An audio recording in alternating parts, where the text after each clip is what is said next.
Everyone, welcome back to my another video. ನಾನಿವತ್ತು ಈ ವಿಡಿಯೋಲಿ ಇದ್ಕಿದ ಬೇಳೆ ಸಾರು ಮಾಡೋದು ಹೇಗೆ ಅನ್ನೋ ರೆಸಿಪಿನ ತೋರಿಸ್ಕೊಡ್ತಾ ಇದ್ದೀನಿ. ಬನ್ನಿ ರೆಸಿಪಿ ನೋಡ್ಕೊಂಬರೋಣ.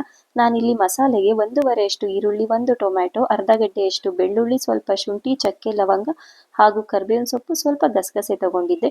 ಇಲ್ಲಿ ಒಂದು ಬಾಣಲಿಗೆ ಸ್ವಲ್ಪ ಎಣ್ಣೆ ಆ್ಯಡ್ ಮಾಡಿದ್ದಾದ್ಮೇಲೆ ನಾನಿಲ್ಲಿ 1.5 ಅಷ್ಟು ಈರುಳ್ಳಿನ ತಗೊಂಡಿದ್ದೀನಿ. ಈರುಳ್ಳಿ ಚೆನ್ನಾಗಿ ಫ್ರೈ ಮಾಡ್ಕೊಬೇಕು. ಮತ್ತೆ ನಾನು ಇದಕ್ಕೆ 4 ರಿಂದ 5 ಒಣಮೆಣಸಿನ್ಕಾಯಿ, ಸ್ವಲ್ಪ ಕರಿಬೇವು, ಸ್ವಲ್ಪ ಚಕ್ಕೆ, ಲವಂಗ ಹಾಗೂ ಶುಂಠಿ, ಅರ್ಧ ಗಡ್ಡೆಯಷ್ಟು ಬೆಳ್ಳುಳ್ಳಿನ ಸೇರಿಸಿದ್ದೀನಿ. ಇದೆಲ್ಲಾನು ನೀವು ಚೆನ್ನಾಗಿ ಫ್ರೈ ಮಾಡ್ಕೊಬೇಕು. ಮಸಾಲೆ ಚೆನ್ನಾಗಿ ಫ್ರೈ ಆದಷ್ಟು ಸಾಂಬಾರ್ ಟೇಸ್ಟ್ ತುಂಬ ಚೆನ್ನಾಗಿರುತ್ತೆ. ಸೊ ಹಾಗಾಗಿ ಇನ್ ಕೇಸ್ ನೀವು ಬೇಕು ಅಂದರೆ ಹಸಿ ಮೆಣಸಿನ್ಕಾಯಿ ಸಹ ಯೂಸ್ ಮಾಡ್ಕೊಬೋದು, ಚೆನ್ನಾಗಿರುತ್ತೆ. ಹಸಿ ಮೆಣಸಿನ್ಕಾಯಿ, ಒಣಮೆಣಸಿನ್ಕಾಯಿ ಯಾವುದು ಬೇಡ ಅನ್ನೋರು ಖಾರದ ಪುಡಿನ ಯೂಸ್ ಮಾಡ್ಕೊಬೋದು. ಈರುಳ್ಳಿ ಎಲ್ಲ ಬೆಂದಾದ್ಮೇಲೆ ನಾನಿಲ್ಲಿ 1 ಟೊಮ್ಯಾಟೊನ ಸೇರಿಸ್ಕೊತಿದ್ದೀನಿ.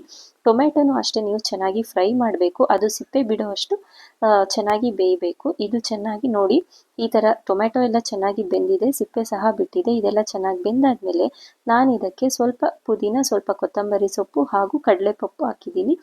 ನಾನಿಲ್ಲಿ ಸ್ಟವ್ನ ಆಫ್ ಮಾಡಿದ್ದೀನಿ. ಸ್ಟವ್ ಆಫ್ ಮಾಡಿದ್ಮೇಲೆ ನೀವು ಈ ಐಟಮ್ನ ಆ್ಯಡ್ ಮಾಡ್ಕೊಳ್ಳಿ. 2 ಸ್ಪೂನ್ ಅಷ್ಟು ಧನಿಯಾ ಪುಡಿ ಹಾಗೂ ಸ್ವಲ್ಪ ಅರಿಶಿನ ಸೇರಿಸ್ತಾ ಇದ್ದೀನಿ. ಖಾರದ ಪುಡಿ ಆ್ಯಡ್ ಮಾಡೋರು ಈ ಹಂತದಲ್ಲಿ ಖಾರದ ಪುಡಿನ ಆ್ಯಡ್ ಮಾಡ್ಬೋದು. ಹಾಗೂ ನಾನು 3 ಸ್ಪೂನ್ ಅಷ್ಟು ಹಸಿ ತೆಂಗಿನಕಾಯಿನ ಸೇರಿಸ್ತಾ ಇದ್ದೀನಿ. ಈ ನಾವು ಹುರಿದಿಟ್ಕೊಂಡಿರೋಂಥ ಏನು ಪದಾರ್ಥ ಇದೆ ಇದೆಲ್ಲ ಕಂಪ್ಲೀಟಾಗಿ ತಣ್ಣಗಾಗಬೇಕು. ತಣ್ಣಗಾದ್ಮೇಲೆ ನುಣ್ಣಗೆ ಸಾಂಬಾರಿಗೆ ಹೇಗೆ ಬೇಕೋ ಆ ಕನ್ಸಿಸ್ಟೆನ್ಸಿಯಲ್ಲಿ ರುಬ್ಕೊಂಬನ್ನಿ. ತುಂಬ ತರಿ ಮಾಡಬೇಡಿ, ಸಾರು ಚೆನ್ನಾಗಿ ಒದಗಿ ಬರೋದಿಲ್ಲ. ಹಾಗಾಗಿ ಕಂಪ್ಲೀಟ್ ಪೇಸ್ಟ್ ಆಗೋ ಥರ ಮಾಡ್ಕೊಂಬನ್ನಿ. ನಾನಿಲ್ಲಿ ಒಂದು ತಪ್ಪಲೆಯಲ್ಲಿ ಸಾಂಬಾರು ಮಾಡಲಿಕ್ಕೆ ಅಂತ ಒಗ್ಗರಣೆ ಮಾಡ್ಕೊತಾ ಇದ್ದೀನಿ. ಇಲ್ಲಿ ಸ್ವಲ್ಪ ಎಣ್ಣೆ, ಸಾಸಿವೆ ಹಾಗೂ ಕರಿಬೇವಿನ ಸೊಪ್ಪು ಹಾಕಿದ್ದೀನಿ. ನಾನು ರುಬ್ಬೋದಕ್ಕೆ 1.5 ಈರುಳ್ಳಿ ತಗೊಂಡಿದ್ದೆ, ಇನ್ನರ್ಧ ಈರುಳ್ಳಿನ ಒಗ್ಗರಣೆಗೆ ಯೂಸ್ ಮಾಡ್ಕೊತಾ ಇದ್ದೀನಿ. ಇದೆಲ್ಲ ಚೆನ್ನಾಗಿ ಫ್ರೈ ಆಗಲಿ. ಚೆನ್ನಾಗಿ ಫ್ರೈ ಆದಮೇಲೆ ಏನು ಅವರೆಕಾಳನ್ನ ಇದ್ಕಿಟ್ಟಿದ್ವಲ್ಲ ಅದನ್ನು ನಾನು ಸೇರಿಸ್ಕೊತಾ ಇದ್ದೀವಿ. ನೀವು ರಾತ್ರಿ ನೆನೆಸಿಟ್ಟು ಬೆಳಗ್ಗೆನ ಇದ್ಕಿ ಮಾಡ್ಬೋದು. ಇಲ್ಲ ಅಂದರೆ ನೀವು 4 ರಿಂದ 5 ಅವರ್ ಕಂಪ್ಲೀಟಾಗಿ ನೆನೆಸಲೇಬೇಕಾಗುತ್ತೆ. ಆಮೇಲೆ ಬೇಕಿದ್ರು ಆಫ್ಟರ್ನೂನ್ ನೆನೆಸಿ ಈವ್ನಿಂಗ್ ನೈಟ್ ಸಾಂಬಾರಿಗೆ ಬೇಕಾದರೂ ನೀವು ಮಾಡ್ಕೊಬೋದು. ತುಂಬ ಚೆನ್ನಾಗಿರುತ್ತೆ. ಇದನ್ನು ಕುಕ್ಕರಲ್ಲಿ ಸಹ ಮಾಡ್ಬೋದು, ಬಟ್ ಕುಕ್ಕರಲ್ಲಿ ಅಷ್ಟು ಟೇಸ್ಟಿಯಾಗಿ ಬರೋದಿಲ್ಲ.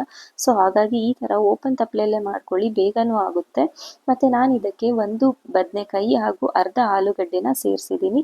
ಆಲೂಗಡ್ಡೆ ಬದನೆಕಾಯಿ ಆ್ಯಡ್ ಮಾಡಿದ್ರೂ ಸಹ ಟೇಸ್ಟ್ ತುಂಬ ಚೆನ್ನಾಗಿರುತ್ತೆ.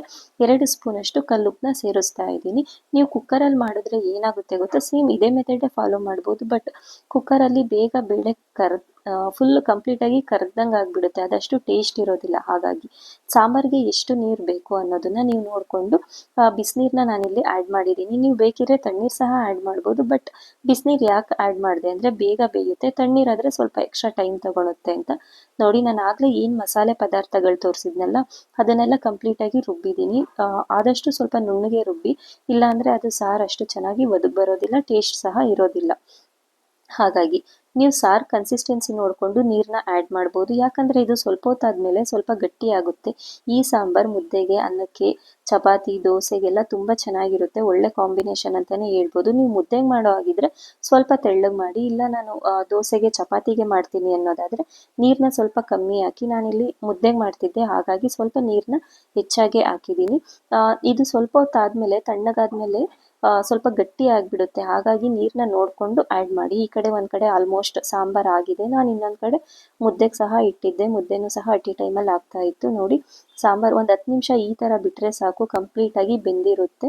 10 ನಿಮಿಷ ಸಾಕು. ಹೇಗಿದ್ರು ಕಾಳೆಲ್ಲ ಇದ್ಕಿರ್ತೀವಿ, ನೆನೆಸಿರ್ತೀವಲ್ವ, ಹಸಿ ಕಾಳಾಗಿರೋದ್ರಿಂದ ಬೇಗ ಬೆಂದ್ಬಿಡುತ್ತೆ, ಜಾಸ್ತಿ ಟೈಮ್ ಅಗತ್ಯ ಇಲ್ಲ. ಆಲೂಗಡ್ಡೆನೂ ಸಹ ಬೇಗ ಬೆಂದ್ಬಿಡುತ್ತೆ. ನೀವು ಕುಕ್ಕರಲ್ಲಿಗಿಂತ ಈ ಥರ ಓಪನ್ ತಪ್ಪಲೆಯಲ್ಲಿ ಮಾಡಿ ನೋಡಿ, ಟೇಸ್ಟ್ ತುಂಬ ಚೆನ್ನಾಗಿರುತ್ತೆ. ಈ ರೆಸಿಪಿ ನಿಮ್ಗೆ ಇಷ್ಟ ಆಗಿದ್ರೆ ನನ್ನ ಚಾನಲ್ಗೆ ಸಬ್ಸ್ಕ್ರೈಬ್ ಆಗೋದನ್ನ ಮರಿಬೇಡಿ. Thank you.